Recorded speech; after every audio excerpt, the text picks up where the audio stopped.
Vatican voice എന്ന പ്രോഗ്രാമിലേക്ക് എല്ലാവരെയും ഞാൻ ഹൃദ്യമായി സ്വാഗതം ചെയ്യുന്നു.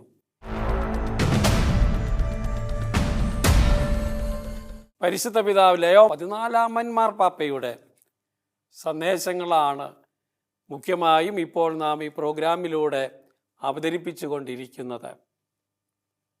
ബുധനാഴ്ചകളിൽ പരിശുദ്ധ പിതാവ് കാറ്റക്കേസിസ് എന്ന് പറയുന്ന ആ പ്രോഗ്രാം പൊതു ഓഡിയൻസ് നടത്തുന്നുണ്ട്. ആയിരങ്ങൾ അദ്ദേഹത്തെ കേൾക്കാൻ അന്ന് അവിടെ ഒന്നിച്ചു കൂടും. കർത്താവിൻ്റെ ഉപമകളെക്കുറിച്ചാണ് അദ്ദേഹം ഇപ്പോൾ പ്രസംഗിച്ചു കൊണ്ടിരിക്കുന്നത്. കർത്താവ് പറഞ്ഞ ഉപമകൾ പ്രത്യേകിച്ച് ജൂബിലിയുടെയും പ്രത്യാശയുടെയും പശ്ചാത്തലത്തിൽ അവതരിപ്പിക്കാനാണ് ലയോ മാർപ്പാപ്പ ശ്രദ്ധിക്കുന്നത്. ലയോ മാർപ്പാപ്പ ജൂൺ മാസം 4-ാം തീയതി നടത്തിയ ആ പൊതുസമ്മേളനമാണ്, പബ്ലിക് ഓഡിയൻസാണ്, ആ പ്രസംഗമാണ് ഞാൻ നിങ്ങളുമായി പങ്കുവയ്ക്കുന്നത്. ആ ഉപമ, കർത്താവ് പറഞ്ഞ ഉപമയിൽ പ്രത്യേകിച്ച് അത് നമ്മൾ കാണുന്നത് മത്തായിയുടെ സുവിശേഷം 20-ാം അധ്യായത്തിലാണ്. അസാധാരണമായ ഒരു പെരുമാറ്റം, അത് നമ്മളെ അത്ഭുതപ്പെടുത്തുകയോ വെല്ലുവിളിക്കുകയോ ചെയ്യുന്നതാണ് എന്ന് മാർപ്പാപ്പ പറയുന്നുണ്ട്. അവിടെ ഒരു കഥാപാത്രത്തെ ഈശോ അവതരിപ്പിക്കുന്നത്, അത് തൻ്റെ ജോലിക്കാരെ അന്വേഷിച്ചു വരുന്ന മുന്തിരിത്തോട്ടത്തിൻ്റെ ഉടമയാണ്.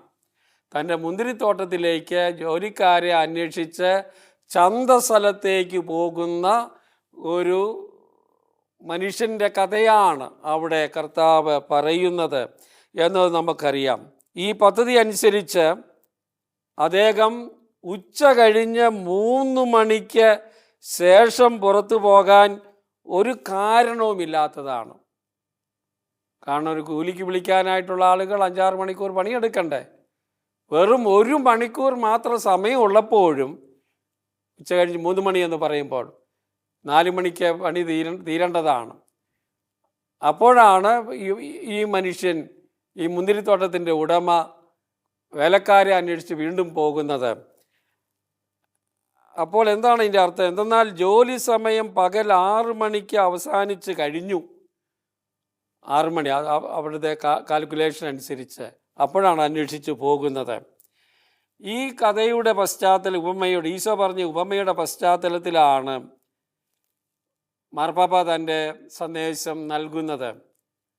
അതിൻ്റെ മുഖ്യമായ ആശയം ദൈവരാജ്യം എല്ലാവർക്കും ഉള്ളതാണ് എന്ന് പറയുന്നു. കർത്താവ് അതാണ് അവതരിപ്പിച്ചത് എന്ന്. ഈശോയുടെ ഈ ഉപമയിലേക്ക് നോക്കാൻ ആഗ്രഹിക്കുന്നു എന്ന് പറഞ്ഞുകൊണ്ടാണ് മാർപ്പാപ്പ തുടങ്ങിയത്. ഈ കാര്യത്തിൽ നമ്മുടെ പ്രത്യാശ വളർത്തുന്ന ഒരു കഥയാണ് എന്ന് മാർപ്പാപ്പ പറഞ്ഞു. ഈ കഥ നമ്മുടെ പ്രത്യാശയെ വളർത്തുന്നതാണ്. നാം പ്രയോജനരഹിതരാണ്, അപര്യാപ്തരാണ്. ആരെങ്കിലും ജോലിക്ക് വിളിക്കുമെന്ന് കരുതി ചന്തയിൽ കാത്തിരിക്കുന്ന കൂലിക്കാരെ പോലെയാണ്. ഇപ്പം നമ്മളിലേക്ക് അതൊന്ന് അപ്ലൈ ചെയ്യുകയാണെങ്കിൽ അവിടെ അങ്ങനെയാണല്ലോ സംഭവിച്ചത്. ഞങ്ങളെ ആരെങ്കിലും വിളിക്കുമോ എന്ന് കരുതി ചന്തയിൽ രാവിലെ മുതൽ കുത്തിയിരിക്കുന്ന ആളുകളുടെ ഒരു കൂട്ടമാണ്. നമുക്കിതറിയാം. ഇന്ന് വടക്കേ ഇന്ത്യയിൽ നിന്നൊക്കെ ഇവിടെ ജോലിക്ക് വരുന്ന ആളുകൾ, പ്രത്യേകിച്ച് എറണാകുളം മുതലുള്ള സിറ്റികളിൽ ഞാൻ കണ്ടിട്ടുണ്ട്. അതിൻ്റെ ഓരോ മുക്കിലും മൂലയിലും 100 കണക്കിന് ആളുകൾ അവിടെ ഇരിക്കുകയാണ്. ആരെങ്കിലും ഞങ്ങളെ വിളിച്ചു കൊണ്ടുപോകാൻ, ജോലിക്ക് കൊണ്ടുപോകാൻ നമ്മൾ കാണുന്നുണ്ട്. അപ്പം ആ ഒരു അവസ്ഥയിലാണ്. ഇതൊക്കെ ഒരു മനുഷ്യൻ്റെ അവസ്ഥയാണെന്ന് പറയുകയാണ്. ജോലിക്ക് വേണ്ടി ഇവിടുന്ന് എങ്ങനെയെങ്കിലും രക്ഷപ്പെട്ട് വിദേശത്ത് പോകുന്ന നമ്മുടെ ചെറുപ്പക്കാരെ ഓർത്ത് നോക്കൂ. ജോലി കിട്ടാൻ വേണ്ടി നടത്തുന്ന തത്രപ്പാടുകളാണ് അതെല്ലാം സൂചിപ്പിക്കുന്നത്. എന്തിനാണ് അവരവിടെ ആയിരിക്കുന്നത്? ജീവിതത്തിൻ്റെ അർത്ഥം കണ്ടെത്താനാവാത്ത അവസ്ഥ തീർച്ചയായും ചിലപ്പോഴൊക്കെ നമ്മുടെ ജീവിതത്തിലും ഉണ്ടാകാറുണ്ട് എന്ന് പാപ്പ പറയുകയാണ്. പക്ഷെ ആരും നമ്മെ അംഗീകരിക്കുകയോ വിലമതിക്കുകയോ ചെയ്യുന്ന അനുഭവമില്ലാതെ ചിലപ്പോൾ സമയം കടന്നു പോകുന്ന അവസ്ഥയുണ്ട്. ആരും വിളിക്കുന്നില്ല. ഏറ്റവും അവസാനം വന്നവർ പറഞ്ഞു, ഞങ്ങളാരും വിളിച്ചില്ല, അതുകൊണ്ട് ഞങ്ങളിവിടെ ഇരിക്കുകയാണ്. ദിവസം മുഴുവൻ ഞങ്ങൾ അലസരായി എന്തുകൊണ്ടിരിക്കുന്നു എന്ന ചോദ്യത്തിന് കൊടുക്കുന്ന ഉത്തരം അതാണല്ലോ. മറ്റുള്ളവർ നമുക്ക് മുമ്പേ എത്തി, അതുകൊണ്ട് അവരാദ്യം വിളിക്കപ്പെട്ടു. അല്ലെങ്കിൽ പ്രശ്നങ്ങൾ നമ്മെ മറ്റെവിടെയെങ്കിലും തടഞ്ഞു നിർത്തി. ഇങ്ങനെ പലതും കാണും നമ്മുടെ ജീവിതത്തിലേക്ക് തിരിഞ്ഞു നോക്കുമ്പോൾ നമുക്ക് ജോലി കിട്ടാതെ പോയതിൻ്റെ കാരണമാണ്. മാർപ്പാപ്പ പറയുകയാണ്, ചന്തയുടെ രൂപക അലങ്കാരം, ചന്തസ്ഥലത്തു നിന്നാണല്ലോ പറഞ്ഞിരിക്കുന്നത്, നമ്മുടെ കാലഘട്ടത്തിലും വളരെ അനുയോജ്യമാണ് എന്ന് മാർപ്പാപ്പ നമ്മോട് പറയുകയാണ്. കാരണം മാർക്കറ്റാണ് ബിസിനസ് നടക്കുന്ന സ്ഥലം, ചന്തസ്ഥലമാണ് മാർക്കറ്റ്. നിർഭാഗ്യവശാൽ അവിടെ എന്തെങ്കിലും നേടാൻ സ്നേഹവാത്സല്യം, അന്തസ് എന്നിവ പോലും വാങ്ങുകയും വിൽക്കുകയും ചെയ്യുന്നു എന്ന് പറയുകയാണ് മാർപ്പാപ്പ. വിലമതിക്കപ്പെടുകയും അംഗീകരിക്കപ്പെടുകയും ചെയ്യുന്നില്ല എന്ന് നമുക്ക് തോന്നുമ്പോൾ ആദ്യം വാങ്ങാൻ വരുന്നവന് നമ്മെ തന്നെ നാം വിൽക്കാൻ മുതിരുന്നു. അത് ഓർക്കണം തൊഴിലാളികൾ. ഒന്നുമില്ല, അതുകൊണ്ട് ആദ്യം കിട്ടുന്ന തുകയ്ക്ക്, വളരെ നിസ്സാരമായ തുകയ്ക്ക് പോലും ജോലി ചെയ്യാൻ തയ്യാറാകുന്ന അവസ്ഥ നമ്മുടെ ജീവിതത്തിലുണ്ടാകാം എന്ന് പറയുകയാണ്. പകരം കർത്താവ് നമ്മെ ഓർമ്മിപ്പിക്കുന്നത് എന്താണ്? നമ്മുടെ ജീവിതം യോഗ്യവും വിലയുള്ളതുമാണെന്നാണ്. ഈ ഉപമയുടെ സന്ദേശം അതാണ്. എല്ലാവരും വിലയുള്ളവരും യോഗ്യരുമാണ്. ഇത് കണ്ടുപിടിക്കാൻ നമ്മെ സഹായിക്കുക എന്നതാണ് കർത്താവിൻ്റെ ആഗ്രഹം. ഈ ഉപമ പറയുന്നത് വഴി അവിടുന്ന് ചെയ്യുന്നത് അതാണ്. മാർപ്പാപ്പ പറയുകയാണ് വീണ്ടും, പ്രത്യാശ നൽകുന്ന ഒരു ഉപമയാണ് ഈ മത്തായിയുടെ സുവിശേഷം 20-ാം അധ്യായത്തിലുള്ളത്. കാരണം ഈ തോട്ടക്കാരൻ പലതവണ പുറത്തു പോകുന്നത് തങ്ങളുടെ ജീവിതത്തിന് അർത്ഥം പകരാൻ കാത്തിരിക്കുന്നവരെ കണ്ടുപിടിക്കാൻ വേണ്ടിയാണ്. അധ്വാനിക്കാതെ ജീവിക്കാൻ പറ്റില്ലല്ലോ. തങ്ങളുടെ ജീവിതം, അധ്വാനം വളരെ മഹത്തായ ഒരു മൂല്യമാണ് എന്ന കാര്യം നമ്മൾ അനുസ്മരിക്കണം. അങ്ങനെ ജീവിതത്തിന് അർത്ഥം കൊടുക്കാനാണ്, അവരെ കണ്ടുപിടിക്കാനാണ് ഈ യജമാനൻ, ഈ തോട്ടക്കാരൻ പോകുന്നത്. തോട്ടക്കാരൻ നേരം പ്രഭാതമായപ്പോൾ വേഗം പുറത്തു പോകുന്നു. ആദ്യമേ നേരം വെളുത്തപ്പോഴേ, പിന്നീട് ഓരോ 3 മണിക്കൂർ കഴിയുമ്പോഴും പോകുന്നു. തൻ്റെ മുന്തിരിത്തോട്ടത്തിലേക്ക് കൂലിക്കാരെ പറഞ്ഞയക്കാൻ വേണ്ടിയാണ് പോകുന്നത്. ഈ പദ്ധതി അനുസരിച്ച് ഉച്ച കഴിഞ്ഞ് 3 മണിക്ക് ശേഷം പുറത്തു പോകാൻ ഒരു കാരണവും ഇല്ല. കാരണം കണ്ടുപിടിച്ചിട്ട് കാര്യമില്ലല്ലോ. എന്നാൽ ജോലി സമയം പകൽ 6 മണിക്ക് അവസാനിച്ച് കഴിഞ്ഞു. എങ്കിലും അവൻ പോവുകയാണ് അർത്ഥം കൊടുക്കാൻ മനുഷ്യന്. എന്നാൽ നാം ഓരോരുത്തരുടെയും ജീവിതങ്ങൾക്ക് എന്ത് വില കൊടുക്കുകയും മൂല്യം നൽകാൻ ആഗ്രഹിക്കുകയും ചെയ്യുന്ന ക്ഷീണമറിയാത്ത യജമാനൻ 5 മണിക്ക് പുറത്തു പോകുന്നു. ചന്തയിൽ പ്രതീക്ഷ നഷ്ടപ്പെട്ടവരായിരിക്കുന്ന ജോലിക്കാർ മിക്കവാറും ആ ദിവസം ഒന്നുമാകാതെ കഴിയുകയാണ്. എങ്കിലും ആരോ ഒരാൾക്ക് ഇപ്പോഴും അവരിൽ വിശ്വാസമുണ്ട്. ഒരു പ്രവൃത്തി ദിവസത്തിൻ്റെ അവസാന മണിക്കൂറിന് വേണ്ടി പുതിയ കൂലിക്കാരെ നിയമിക്കുന്നതിൻ്റെ അർത്ഥം എന്താണ് എന്ന് നമ്മൾ ചോദിച്ചു പോകും. 1 മണിക്കൂർ മാത്രം ജോലി ചെയ്യുന്നതിൻ്റെ അർത്ഥവും പ്രസക്തിയും എന്താണ്? അതുകൊണ്ട് ഈ ചോദ്യം ചോദിക്കണം നമ്മോട്. എങ്കിലും ദൈവം നമ്മുടെ ജീവിതത്തെയും നമ്മുടെ ജീവനെയും സ്നേഹിക്കുന്നതിനാൽ ജീവിതത്തിൽ വളരെ കുറച്ച് മാത്രം ചെയ്യാനേ സാധിക്കുകയുള്ളൂ എന്ന് തോന്നുമ്പോൾ പോലും അത് എപ്പോഴും വിലയുള്ളതാണ്. അർത്ഥം കണ്ടെത്താനുള്ള സാധ്യതയും എപ്പോഴുമുണ്ട്. അതാണ് ഈ 1 മണിക്കൂർ സമയം നിൽക്കുമ്പോൾ പോലും ആളെ അന്വേഷിച്ച് പോകുന്ന യജമാനൻ നടത്തിയത്. അത് വളരെ പ്രധാനപ്പെട്ട ഒരു കാര്യമാണ്. നമ്മുടെ ദൈവത്തെ പറ്റിയുള്ള അതിസുന്ദരമായ ഒരു ചിത്രം അവതരിപ്പിക്കാനാണ് ഇവിടെ മാർപ്പാപ്പ ശ്രദ്ധിക്കുന്നത്. ഈശോ ഉപമ പറഞ്ഞപ്പോഴും അദ്ദേഹത്തിൻ്റെ മനസ്സിലുള്ളതും അതുതന്നെയാണ്. ദൈവത്തെ അവതരിപ്പിക്കുകയാണ്. ദൈവം നമ്മുടെ ജീവിതത്തെയും നമ്മുടെ ജീവനെയും സ്നേഹിക്കുന്നവനാണ്. നമുക്ക് നന്മയുണ്ടാകണമെന്ന് ആഗ്രഹിക്കുന്നവനാണ്. കുറച്ച് മാത്രമേ ചെയ്യാൻ പറ്റുന്നവനും അവൻ ന്യായമായ തുക കൊടുക്കുന്നവനാണ്, വേതനം കൊടുക്കുന്നവനാണ് എന്നതാണ് ഇവിടെ സൂചിപ്പിക്കുന്നത്. മാർപ്പാപ്പ വീണ്ടും തുടരുകയാണ്. തോട്ടക്കാരൻ്റെ മൗലികത എന്ന് പറയുന്നത് ദിവസ അവസാനത്തിൽ കൂലി കൊടുക്കുന്ന സമയമാകുമ്പോൾ നമുക്ക് കാണാൻ സാധിക്കും. ഈ തോട്ടക്കാരൻ്റെ മൗലികത എന്തിലാണ് അടങ്ങിയിരിക്കുന്നത്? പ്രഭാതത്തിൽ ആദ്യം മുന്തിരിത്തോട്ടത്തിലേക്ക് പോയ കൂലിക്കാർക്ക് ഒരു ധനാറ കൂലി നൽകാമെന്ന് തോട്ടക്കാരൻ സമ്മതിച്ചിരുന്നു. ഒരു ദിവസത്തെ കൂലിയാണത്. ഒരു ധനാറ എന്ന് പറയുന്നത് നമ്മൾ ഓർക്കണം. ഒരു മനുഷ്യന് രാവിലെ മുതൽ വൈകുന്നേരം വരെ പണിതാൽ കിട്ടുന്ന തുക അത് നൽകാമെന്നാണ് ഇവനോട് പറഞ്ഞിരിക്കുന്നത്, അവരോട് പറഞ്ഞത്. അതൊരു വിശേഷ ദിവസത്തിൻ്റെ കൂലിയായിരുന്നു. ഒരു പ്രത്യേക ദിവസത്തിൽ കൊടുക്കുന്ന കൂലിയാണ്. മറ്റു ജോലിക്കാർക്ക് ന്യായമായ കൂലി നൽകാമെന്നും ഉടമസ്ഥൻ പറഞ്ഞിരുന്നു. ബാക്കിയുള്ളവരോടൊക്കെ, പിന്നീട് ചെന്നവരോടൊക്കെ ന്യായം, നിങ്ങളും അങ്ങ് പൊക്കോ, അവിടെ പോയി ജോലി ചെയ്യുക, ന്യായമായത് ഞാൻ നിങ്ങൾക്കും തരും എന്ന് പറഞ്ഞു. കൃത്യമായും ഇവിടെയാണ് ഉപമ നമ്മെ പ്രകോപിപ്പിക്കുന്നത്. ഈ ഭാഗം ന്യായമായും എന്താണ് ന്യായം? ഓരോ വ്യക്തിക്കും ജീവിക്കാൻ ആവശ്യമായത് ലഭിക്കണം. ഇതാണ് പ്രധാനപ്പെട്ട കാര്യം. ജീവിക്കാൻ ആവശ്യമുള്ളത് ലഭിക്കണം എന്നതാണ്.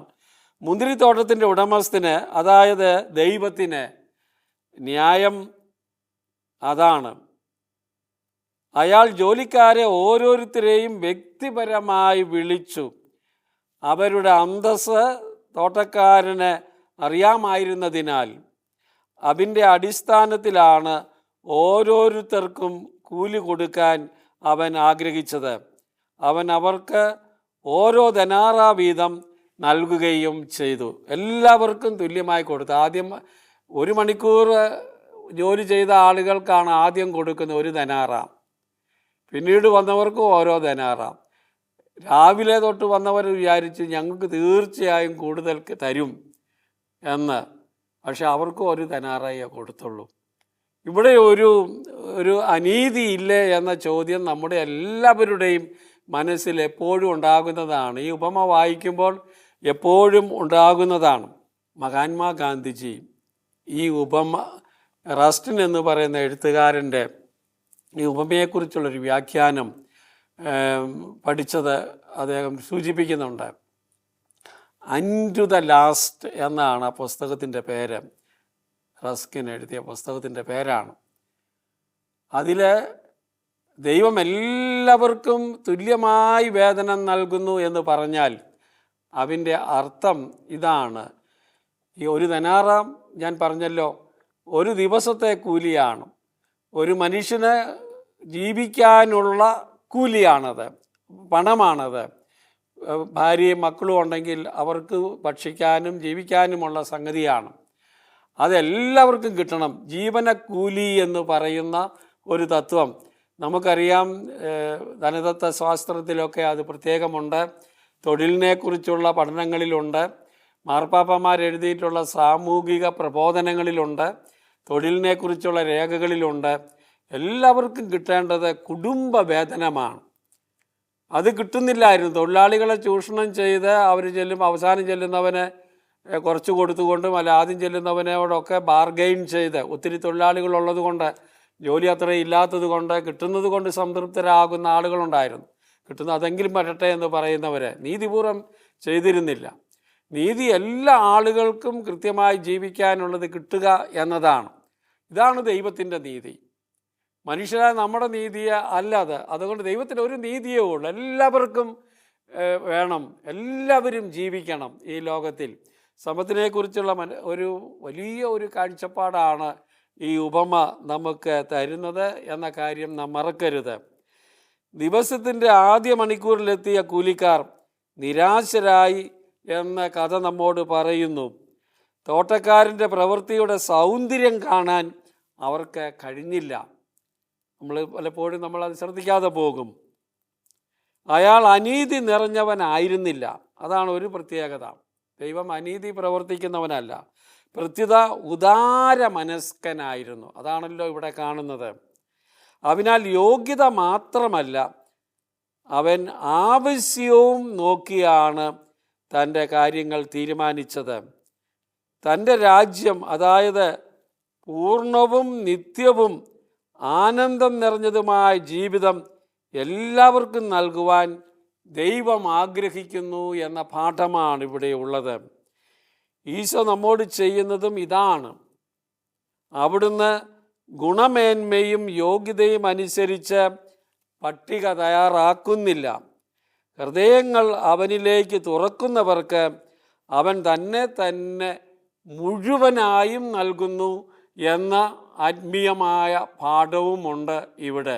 തന്നിലേക്ക് തിരിയുന്നവർ അവസാന മണിക്കൂറിൽ മാനസാന്തരപ്പെട്ട, നമുക്കറിയാം, കുരിശിൽ കിടന്ന കള്ളന് നീ ഇന്ന് എന്നോടുകൂടെ പർദീസായിലായിരിക്കും എന്ന് പറയുന്ന വാഗ്ദാനം ആത്മീയമായി കർത്താവ് എങ്ങനെ നോക്കുന്നു? അവസാന നിമിഷത്തിൽ വളരെയധികം അധ്വാനിച്ച് ജീവിച്ച് വിശുദ്ധിയിലേക്ക് കടന്നവരുണ്ട്, ദൈവത്തിൻ്റെ പക്കലേക്ക്. അതുകൊണ്ട് ഇത് വളരെ പ്രധാനപ്പെട്ട ഒരു പാഠമാണ് സുവിശേഷം നമുക്ക് നൽകുന്നത്. അതുകൊണ്ട് ഞാനിത് പറയുമ്പോൾ ഓർക്കരുത് ഇന്നും തോന്നിവാസം ജീവിച്ചിട്ട് അവസാനം മാനസാന്തരപ്പെടാമല്ലോ എന്ന്. ആ ഒരു ചിന്തയില്ല. ആ അവസരം നമുക്ക് കിട്ടിയെന്നും വരികയില്ല. അതുകൊണ്ട് തന്നെ നാം എപ്പോഴും ദൈവത്തിൻ്റെ വചനമനുസരിച്ച് ജീവിക്കണം. അവിടുത്തെ പ്രബോധനങ്ങൾ നമ്മൾ ജീവിക്കണം. അവിടുത്തെ രക്ഷ സൗജന്യമായി നമ്മുടെ മിടുക്കുകൊണ്ട് നേടുന്നതല്ല. അതുകൊണ്ടാണ് രക്ഷ കൃപയാണ്, അനുഗ്രഹമാണ്, ദാനമാണ്. അവനാണ് നമ്മളെ രക്ഷിക്കുന്നത്. പരീക്ഷയ മെൻറ്റാലിറ്റിയിലുണ്ടായിരുന്നൊരു പ്രശ്നം ഈശോ ഏറ്റവും കൂടുതൽ വിമർശിച്ചത് അവരാണല്ലോ. ഞങ്ങളിതൊക്കെ ചെയ്യുന്നു, അതുകൊണ്ട് നീ എനിക്ക് സ്വർഗം തരണം, നീ നീതി നടപ്പാക്കണം. അത് മാനുഷികമായ ഒരു ചിന്തയാണ്. അത് വേണ്ട എന്ന് പറയാമോ എനിക്കറിയില്ല. മാനുഷികമായ ചിന്തകൾക്കപ്പുറം ദൈവത്തിൻ്റെ ചിന്തയിലേക്ക്, അവിടുത്തെ ഔദാര്യത്തിലേക്ക് നമ്മൾക്ക് പ്രവേശിക്കാൻ കഴിയുക എന്നതാണ് പ്രധാനം. ഈ ഉപമയുടെ വെളിച്ചത്തിൽ ഇന്നത്തെ ക്രൈസ്തവൻ ഇങ്ങനെ ചിന്തിക്കാൻ പ്രേരിതനായേക്കും എന്ന് മാർപ്പാപ്പ പറയുകയാണ്. എന്തിന് ഉടനടി ജോലി തുടങ്ങണം? ഒരേ കൂലിയാണെങ്കിൽ എന്തിനു കൂടുതൽ ജോലി ചെയ്യണം? നമുക്ക് ചോദിക്കാവുന്ന ചോദ്യമാണ്. മാർപ്പാപ്പ തന്നെ ചോദിക്കുകയാണ്. ഈ സംശയങ്ങൾക്ക് വിശുദ്ധ അഗസ്റ്റിൻ മറുപടി പറയുന്നുണ്ട് എന്ന്. പരിശുദ്ധ പിതാവിൻ്റെ വലിയ ദൈവശാസ്ത്രജ്ഞനാണ് അഗസ്റ്റീനിയൻ സഭയിൽപ്പെട്ട ആളാണല്ലോ പാപ്പ. അതുകൊണ്ട് അഗസ്റ്റിനെ അദ്ദേഹം തൻ്റെ പ്രസംഗങ്ങളിലെല്ലാം കൂടെ ഉദ്ധരിക്കാറുണ്ട്. ഈ പ്രസംഗത്തിലും അദ്ദേഹം ഉദ്ധരിക്കുന്നു. അഗസ്റ്റിൻ്റെ വാക്കുകളാണ്: നിങ്ങളെ വിളിക്കുന്നവനെ നിങ്ങൾ അവഗണിക്കുന്നത് എന്തുകൊണ്ടാണ്? അഗസ്റ്റിൻ ചോദിക്കുന്നൊരു ചോദ്യമാണ്. നിങ്ങളെ വിളിക്കുന്നവനെ, ദൈവമാണ് നമ്മളെ വിളിക്കുന്നവനെ, നിങ്ങൾ അവഗണിക്കുന്നത് എന്തുകൊണ്ടാണ്? പ്രതിഫലത്തെക്കുറിച്ച് നിങ്ങൾക്ക് ഉറപ്പുണ്ടെങ്കിലും ദിവസത്തെക്കുറിച്ച് നിങ്ങൾക്ക് ഉറപ്പില്ലാത്തതിനാൽ. അതാണ് പ്രതിഫലം നമുക്ക് ലഭിക്കും നമ്മൾ ചെയ്യുന്നതനുസരിച്ച്. നിങ്ങളുടെ പ്രവൃത്തികൾക്കനുസരണം നിങ്ങൾക്ക് പ്രതിഫലം എന്നൊരു വാക്കുകൂടി കർത്താവ് പറഞ്ഞിട്ടുള്ളതാണ്. ഉറപ്പുണ്ടെങ്കിലും ദിവസത്തെക്കുറിച്ച് നിങ്ങൾക്ക് ഉറപ്പില്ലാത്തതിനാൽ അവൻ നിങ്ങൾക്ക് വാഗ്ദാനം ചെയ്യുന്നത് കാലവിളംബം കൊണ്ട് നിങ്ങൾ തന്നെ നിങ്ങളിൽ നിന്ന് എടുത്തു കളയാതിരിക്കാൻ ശ്രദ്ധിക്കുക. അതാണ് പറഞ്ഞിരിക്കുന്നത്. അവൻ നിങ്ങൾക്ക് വാഗ്ദാനം ചെയ്തിട്ടുണ്ട് രക്ഷ. പക്ഷേ നമ്മൾ അതിലേക്ക് വരുന്നതിന് നമ്മളെ തന്നെ ഉഴപ്പി മാറ്റി നിർത്തി നമ്മളെന്താ ചെയ്യുന്നത്? നിങ്ങളിൽ നിന്ന് തന്നെ അത് എടുത്തു കളയാതിരിക്കാൻ ശ്രദ്ധിക്കണമെന്ന് അഗസ്റ്റിൻ നമ്മോട് പറയുകയാണ്. പ്രത്യേകിച്ച് യുവജനങ്ങളോട് ഞാൻ പറയാൻ ആഗ്രഹിക്കുന്നത്, പ്രത്യേകിച്ച് യുവജനങ്ങളോട് മാർപ്പാപ്പ പറയുകയാണ്, തൊഴിലൊക്കെ ചെയ്യേണ്ടത് ചെറുപ്പത്തിലാണ് കൂടുതൽ ചെയ്യേണ്ടത്, നമുക്കറിയാമല്ലോ. കാത്തിരിക്കരുത്, പകരം തൻ്റെ മുന്തിരിത്തോപ്പിൽ ജോലി ചെയ്യാൻ നമ്മെ വിളിക്കുന്ന കർത്താവിനോട് പ്രത്യുത്തിരിക്കുക ആണ് വേണ്ടത്. നമ്മളെ വിളിക്കുന്നവൻ, അത് മുന്തിരിത്തോട്ടം. പ്രത്യേകിച്ച് ഇവിടെ മറ്റൊരു ചോദ്യം കൂടിയുണ്ട്. ചെറുപ്പക്കാരെ പണമുണ്ടാക്കാനുള്ള ജോലിയിൽ മാത്രമല്ല എപ്പോഴും വ്യാപൃതനാകേണ്ടത്, കർത്താവിൻ്റെ മുന്തിരിത്തോപ്പിലേക്ക് പോകാനും നമുക്ക് ഉത്തരവാദിത്വമുണ്ട്, ആ വിളി ലഭിച്ചിട്ടുള്ളവർക്ക് എന്ന കാര്യമാണ്. കഠിനാധ്വാനം ചെയ്യാൻ തയ്യാറാവുക, അതാണ് മാർപ്പാപ്പ പറയുന്നത്. മനുഷ്യവർഗം നമ്മുടെ ജീവിതം ധന്യമാകണമെങ്കിൽ അധ്വാനിക്കാതെ നിവൃത്തിയില്ല. കാരണം കർത്താവ് ഉദാരമതിയാണ്. നിങ്ങൾ നിരാശപ്പെടേണ്ടി വരില്ല. നിങ്ങളുടെ ഉള്ളിൽ നിങ്ങൾ ചുമക്കുന്ന ആഴത്തിലുള്ള ആ ചോദ്യത്തിന് അവൻ്റെ മുന്തിരിത്തോട്ടത്തിൽ ജോലി ചെയ്യുന്നതിലൂടെ നിങ്ങൾ ഉത്തരം കണ്ടെത്തും. എൻ്റെ ജീവിതത്തിൻ്റെ അർത്ഥം എന്താണ് എന്നതാണ് ചോദ്യം. എൻ്റെ ജീവിതം എന്താണ് അർത്ഥം വയ്ക്കുന്നത്, ദൈവം എന്താണ് എന്നെ വിളിക്കുന്നത്, ആ ഒരു ഉറപ്പോടെ നാം മുന്നോട്ട് പോകാൻ തയ്യാറാകണമെന്ന് മാർപ്പാപ്പ നമ്മോട് പറയുകയാണ്. പ്രിയ സഹോദരി സഹോദരന്മാരെ, നമ്മൾ നിരുത്സാഹപ്പെടരുത് എന്ന് പറയുക. ജീവിതത്തിൻ്റെ ഇരുണ്ട നിമിഷങ്ങളിൽ പോലും നാം തേടുന്ന ഉത്തരം തരാതെ കാലം കടന്നു പോകുമ്പോൾ അവനു വേണ്ടി കാത്തിരിക്കുന്ന സ്ഥലത്ത് വീണ്ടും വന്ന് നമ്മെ കണ്ടെത്താൻ നമുക്ക് കർത്താവിനോട് അപേക്ഷിക്കാം. ചന്തസ്ഥലത്ത് കുത്തിയിരിക്കുകയായിരുന്നല്ലോ. അങ്ങനെ ഇരിക്കുമ്പോൾ നമ്മളെ അവൻ വന്ന് കണ്ട് വിളിക്കാൻ ഇടയാകണമേ എന്ന് നാം പ്രാർത്ഥിക്കണം. ഇല്ലെങ്കിൽ നമുക്കത് നഷ്ടപ്പെടും. അവൻ വന്നില്ലെങ്കിലോ എന്ന കാര്യം ഓർക്കണം. അതുകൊണ്ട് കർത്താവ് ഉദാര മനസ്കനാണ്, അവൻ വേഗം വരും എന്ന സന്ദേശമാണ് പരിശുദ്ധ പിതാവ് ഈ ഉപമയുടെ വ്യാഖ്യാനത്തിലൂടെ നമ്മുടെ മുമ്പിൽ അവതരിപ്പിക്കുന്നത്. ഇതേപ്പറ്റി കൂടുതൽ പഠിക്കാനിടയാകട്ടെ. ദൈവത്തിൻ്റെ ആ കരുണയിലും ദാനത്തിലും ഉദാരതയിലും നമ്മെ തന്നെ സമർപ്പിക്കാൻ കഴിയുന്നത് നമ്മുടെ വ്യക്തിത്വം കണ്ടെത്താനും നമ്മുടെ ദൗത്യം കണ്ടെത്താനും നമ്മുടെ സ്വത്വം കണ്ടെത്താനും ഇടയാക്കും. നമുക്ക് അതിനായി പരിശ്രമിക്കാം. ദൈവം നമ്മളെ അനുഗ്രഹിക്കട്ടെ എന്ന് പ്രാർത്ഥിക്കുന്നു.